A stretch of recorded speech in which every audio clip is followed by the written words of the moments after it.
How's childproofing going for you? If you're like me, when it was time to babyproof our house, I was completely overwhelmed and honestly didn't want to do it at all. I thought, hey, maybe I can get away with skipping this part. I'm always watching her. But logic won out and I finally had to sit down and do the real research of which childproofing methods were going to work for my family. In my last video, I shared with you 3 areas of your kitchen that you must childproof. Today, we're going to talk about the living room. Number 1, media cabinets. One of the biggest hazards in a living room is the cabinet that the TV sits on, especially if the TV is not enclosed and it's more of a console table. If it has drawers, toddlers often like to open those drawers and climb their way to the top. They're fearless, you know. If your cabinet is not strapped to the wall, it can topple over onto your child, and this can be deadly. There have been recalls by very large companies whose name you would know, you can Google it, where at least 8 toddlers died because this specific dresser or cabinet fell over onto them. It's scary, but it can be prevented. Get yourself some earthquake-rated furniture straps. They screw to the wall and to the back of your cabinet or dresser. This way, as long as they're properly installed, your child should be safe, even if they manage to climb on something when you're not looking. Okay, number 2, window blinds. If you're in any parenting Facebook groups, you are well aware of the horrors that can happen if a child gets their head caught in a window blind cord or in between the blinds themselves.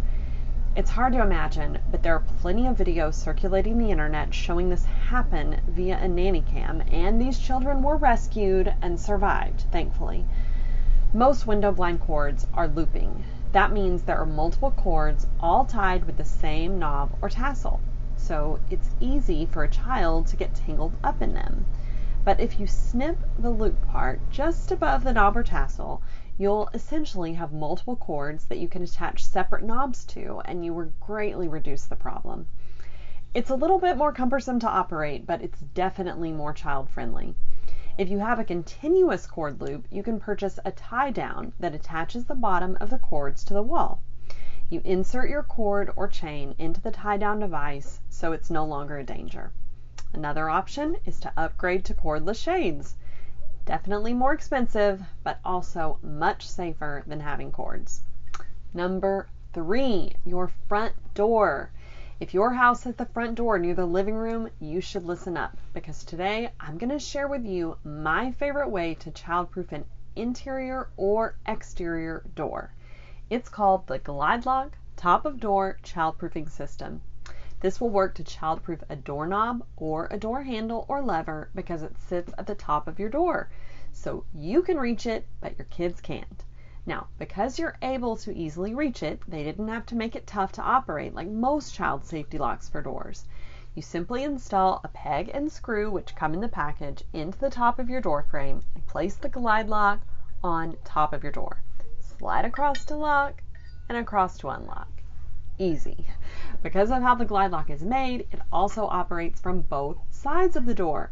This is very important because some child safety door locks only work from one side. That means if the lock gets engaged from that side, you're trapped in a room.